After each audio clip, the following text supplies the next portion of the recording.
Bonjour à tous, j'espère que vous allez bien. Aujourd'hui, je vais vous parler de mon avis sur le 6e épisode de la série Star Wars The Mandalorian. Et donc, commençons.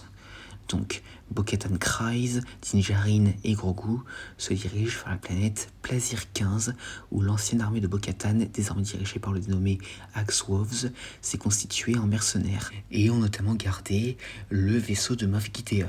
Mais avant de pouvoir rencontrer le groupe de Mandaloriens, ils sont involontairement détournés par les dirigeants de la planète, l'ancien officier impérial, le capitaine Bombardier et la duchesse anonyme de Plazir 15, qui leur demandent de l'aide pour neutraliser plusieurs droïdes impériaux et séparatistes reconvertis mais défectueux. Et après avoir arrêté un super droïde de combat rebelle, Bo-Katan et Din suivent sa piste jusqu'à The Resistor, donc un bar à droïdes, et convainc le barman et sa clientèle de les aider. Ils découvrent alors que les droïdes ont été sabotés par des nanodroïdes dans le fluide de maintenance du bar, qui ont été secrètement importés par le commissaire Hellgate, chef du bureau de sécurité planétaire. Confronté, Hellgate se révèle être un ancien séparatiste, menaçant de réactiver les droïdes pour les ramener à leur programmation d'origine, à savoir celle de droïdes de combat.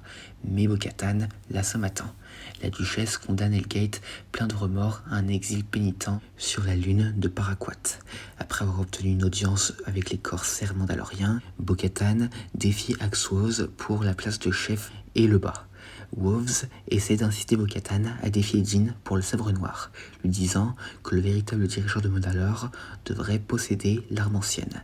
Bo-Katan pense que pour reprendre Mandalore, ils devraient arrêter de se battre et unir leurs forces.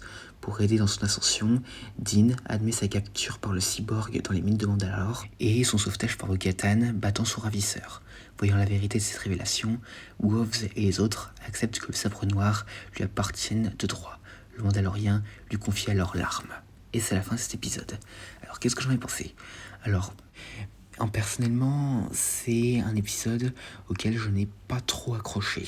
Enfin, c'est plus un épisode qui aurait eu sa place si cette saison avait duré plus longtemps que 8 épisodes. Alors bon, la planète Plazir 15, alors clairement, c'est vraiment une planète de plaisir, là. Non mais plaisir, voilà quoi. Et donc alors, le retour des droïdes de combat, alors là franchement c'était assez inattendu, hein.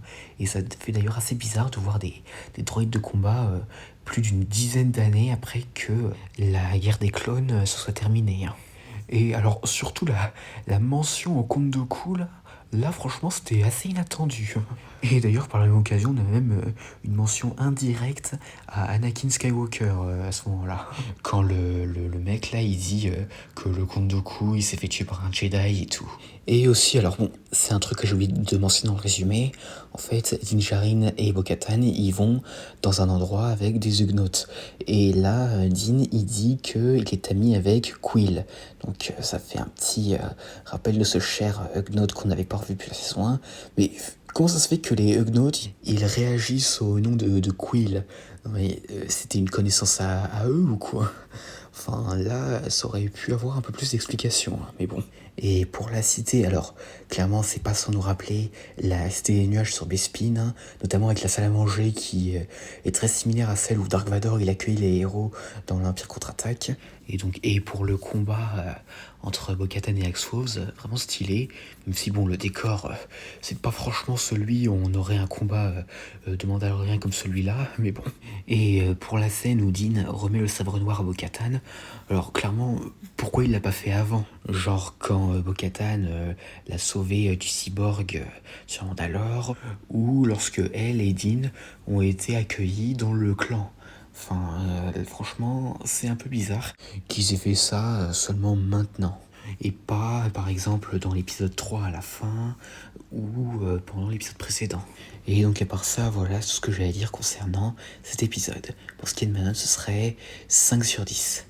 Et donc voilà, j'espère que cette vidéo vous aura plu. N'hésitez pas à dire ça dans les commentaires. Et à la prochaine.